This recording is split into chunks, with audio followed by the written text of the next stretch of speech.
শতরূপে সারদা বই থেকে পাঠ, বিষয় জ্ঞানদায়িনী, স্বামী প্রজ্ঞানানন্দ। পরবর্তী অংশ। আর একজন দীক্ষা প্রার্থী শ্রীমায়ের কাছে দীক্ষা গ্রহণের আগে বলেছিলেন যে শিবের ক্রোড়ে উপবিষ্ট কালী মূর্তি তাঁর খুব ভালো লাগে।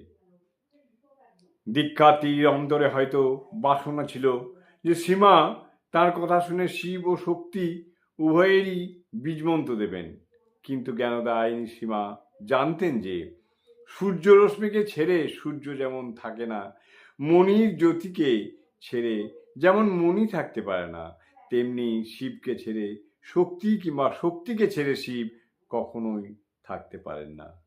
দুয়ের মধ্যে অভেদ সম্বন্ধ।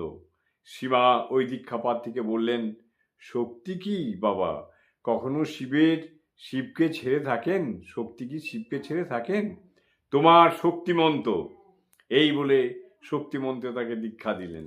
মন্ত্র লাভের সঙ্গে সঙ্গে ভক্তটির মনে হলো তাঁর শরীরের ভিতর দিয়ে যেন তড়িৎ প্রবাহ বয়ে চলেছে। সারা শরীর তার কাঁপতে থাকে। মন্ত্রের সত্যতা সম্বন্ধে তাঁর আর কোনো সন্দেহ রইল না।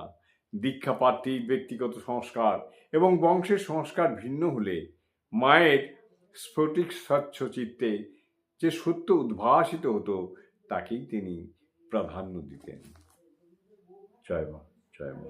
জননীং শারদাং দেবীং রামকৃষ্ণং জগদ্গুরুং পাদ পদ্মে তয়ো শ্রিত্বা প্রণমামি